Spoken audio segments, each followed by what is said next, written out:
High রে, বাংলাদেশের মাঝে বন্ডখোল তো একবারে ফুরা ভরি গেছেন।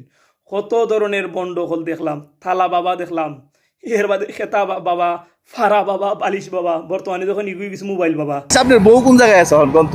আমার বউ আছে বাসায়। আচ্ছা, আমার বউ কোন জায়গায় আছে একটু কন্ত? আপনার বউ এখানে মার্কেটে যাচ্ছে, মার্কেটে যেয়ে শপিং করবে। হ্যাঁ? আপনার যদি বিশ্বাস না হয় আপনি ফোন দিয়ে দেখতে পারেন।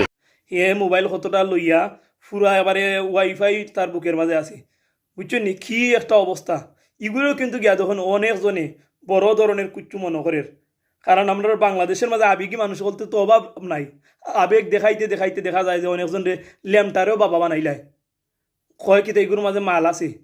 তো আমার কতই লোকের ল্যামটা যে বেটা এগুলো তো এমনিও কিচ্ছু নাই, মাল কয় থাকতো, কারণ যার সতর ঠিক নাই তার কাছে আমার মাল পাইতে কিতা। হ্যাঁ, ইগুর কাছে পাওয়া যাইব জানি কিন্তু ইতার কাছে কিতা পাওয়া যায় জানি।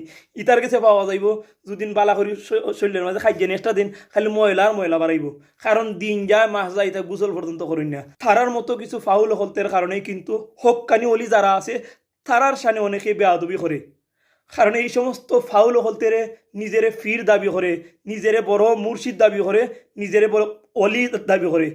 তো এই সমস্ত দাবি করা দীক্ষা বাংলার কিছু আবেগী মানুষ সকল আছে, ইতারে গিয়া বালা করি এই যে করে ফাও দুইয়া পানি খায়।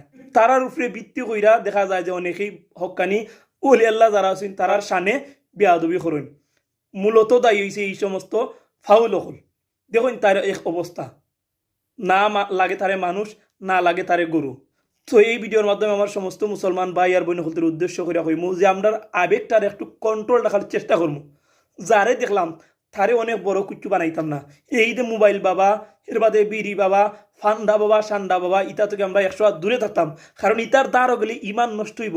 হক্কানি অলি আল্লাহ যারা আছেন তারার মাজার গিয়া জিয়ারত করবা, ইকানো যাইবা, কিন্তু এই সমস্ত ফান্ডা হলতের দ্বারা ভুলেও যাইবা না। যাইবা, যাওয়ার বাদে দেখা দিয়ে এমন কিছু আবেগী কথা হইব, হইয়া আপনার ইমান আমলের একবারে 12টা বাজাই লিব। বুঝছেন নি কিতা কইছি? কারণ ইটা হইল গিয়া দান্দাবাজ, প্রতারক, চিটার, বাটপার, এই সমস্ত বাটপার হল থেকে সব দূরে থাকার চেষ্টা করবা। ধন্যবাদ সকলকে।